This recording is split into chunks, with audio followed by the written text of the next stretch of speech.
Bom, aqui um vídeo respondendo se o Nintendo Switch ainda vale a pena no ano de 2023. Então, bom, vamos lá. Em questão de especificações, o Switch tem uma tela de 6,2 polegadas com resolução de 1280 por 720. É uma tela apenas HD, o que à primeira vista pode ser um ponto negativo, mas levando em conta que ele é um videogame portátil, uma tela de resolução Full HD poderia ocasionar em um maior consumo energético. Uma tela de resolução Full HD poderia ocasionar em um maior consumo energético, um maior consumo de bateria, e a bateria ia durar menos, e aí seria um ponto mais negativo ainda. Então, levando em conta o tamanho da tela, uma resolução HD está boa. Os jogos têm uma excelente qualidade gráfica. Vocês podem ver aqui o Zelda Tears of the Kingdom. Em questão de bateria, a que acompanha o Switch no modelo normal tem 4.100 mAh e duração varia. Na média, assim, olha, tem uma boa duração, 6 horas de uso no uso mais moderado, no uso mais intenso, umas 3 a 4 horas, nessa média. O brilho e tudo mais interfere, mas é uma boa bateria sim. Em questão de acessórios, o principal que acompanha o Switch com certeza é a dock. Esta peça aqui, ela que é a responsável por fazer o carregamento do Nintendo Switch, e além disso, ela também, como vocês podem ver aqui na parte de trás, ao abrir a bandeja, ela que possibilita você encaixar, ligar o Switch na televisão. A câmera aqui não está pegando foco, vou acender aqui a lanterna para ver se vai pegar o foco. Como vocês podem ler aqui, tem aqui a entrada HDMI. E através da entrada HDMI é possível conectar o Switch na televisão. E aí, ele de um videogame portátil se transforma em um videogame de mesa. Óbvio, levando em conta que a resolução padrão do Switch é 720, em televisões isso não traz um resultado tão positivo quanto na tela do Switch. Mas ainda assim é completamente jogável, principalmente em TVs menores que eu quero dizer, de 32, 40 polegadas. Creio eu que você só vai notar realmente que faz falta um Full HD a partir de umas 50 polegadas. Além desse acessório, temos aqui outro que é também essencial, que é os controles dele, também chamados de Joy-Cons. Eles são aqui separados, você pode usá-los individualmente, e aí eles podem ser controle 1 e controle 2, mas geralmente eles funcionam melhor como um único controle aqui. E você tanto pode usar ele aqui, quanto conectado no Nintendo Switch, como um videogame portátil. São bons controles, os botões são macios, confortáveis. Um único detalhe a ser comentado é que este analógico aqui é famoso por apresentar um problema chamado drift, então tem esse ponto que a ser relatado. Acho que hoje em dia já corrigiram, mas os modelos anteriores do Switch tinham muito problema de drift no analógico, mesmo com pouco uso apresentavam um problema de drift. Mas tirando esse detalhe, um detalhe considerável, é um bom controle. Em questão de memória, o Nintendo Switch tem 32 GB de armazenamento interno, o que é um ponto a ser comentado, negativo. Ainda mais porque nesses 32 GB você pode instalar jogos. Em contrapartida, pelo menos, o Switch tem entrada para cartão SD, então você pode expandir a memória de instalação de jogos. Pelo menos isso, mas tem que ser um bom cartão SD de qualidade boa, de classe 10, original direitinho, para funcionar perfeitamente. Tendo um bom cartão, aí sim você pode instalar mais jogos tranquilamente no Nintendo Switch.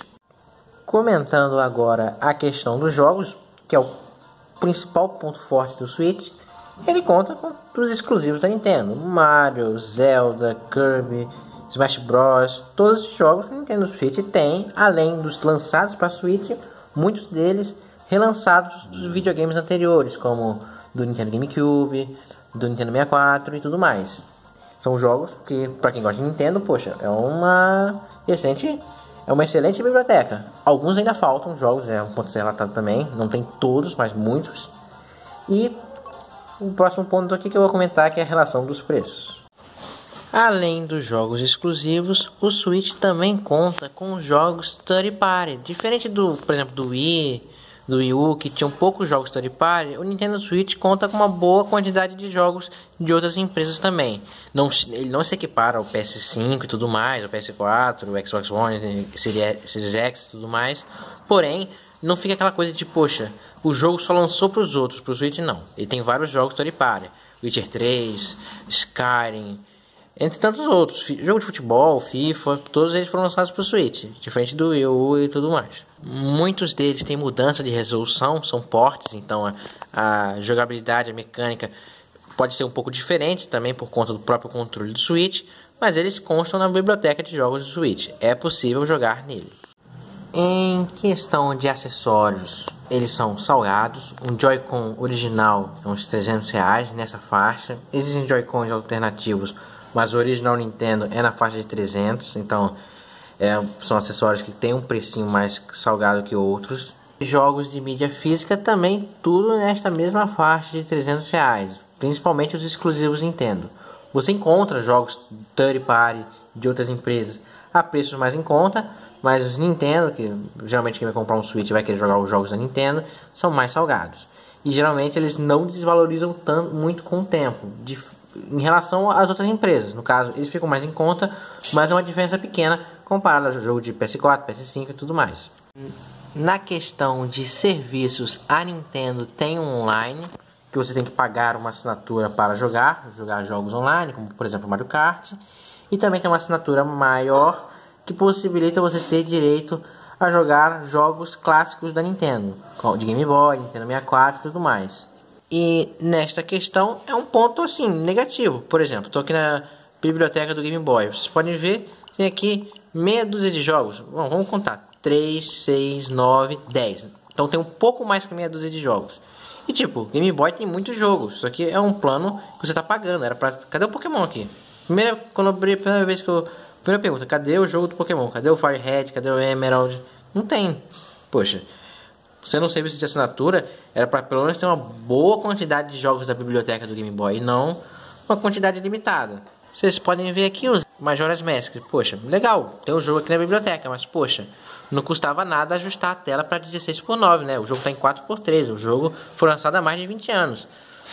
Tem pessoas comuns, tipo, não precisa ser um hacker mestre, que consegue ajustar para 16:9. Poxa, a Nintendo podia pelo menos deixar o jogo, dar a opção de colocar o jogo em um aspecto mais moderno. Você vai jogar uma borda numa tela que já não é tão grande. Você sente que, poxa, faltou um pouco de esmero, de dedicação no que está se fazendo.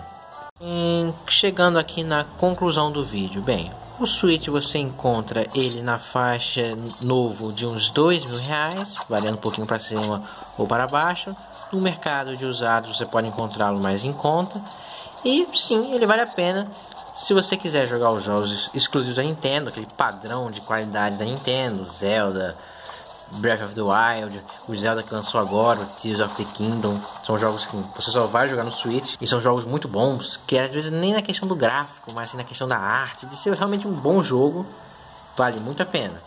Agora, levando em conta que são acessórios caros, o controle do Switch é caro, os jogos do Switch são caros, você tem que ter essa ressalva. Se você não quiser gastar tanto, o Switch já não é tão interessante assim para se comprar. A não ser que você queira jogar um jogo só, e realmente também você vai conseguir. Mas se você quiser fazer uma coletânea igual a Steam, aí você tem que ficar muito atento à loja virtual da Nintendo para encontrar promoções. Tem até uns truques para entrar em outros lugares, mas em questão de homebrew, o Switch que eu conheça, ele é bem fechado em questão de homebrew, então você não pode instalar muita coisa de fora. É realmente o que está aqui no Switch. Se você instalar coisa de fora, você pode ser banido, e aí mais problema ainda. E o principal ponto dele também, que é a questão de ele ser híbrido. Ele tanto um videogame portátil, sim, portátil, você poder levar ele para qualquer lugar não, poder levar ele para outros lugares, quanto ligar na televisão, através da dock. Nesse ponto, ele é único, não tem nenhum outro videogame de ponta que faz isso. Bem, este foi o vídeo, espero que tenham gostado, nos vemos no próximo.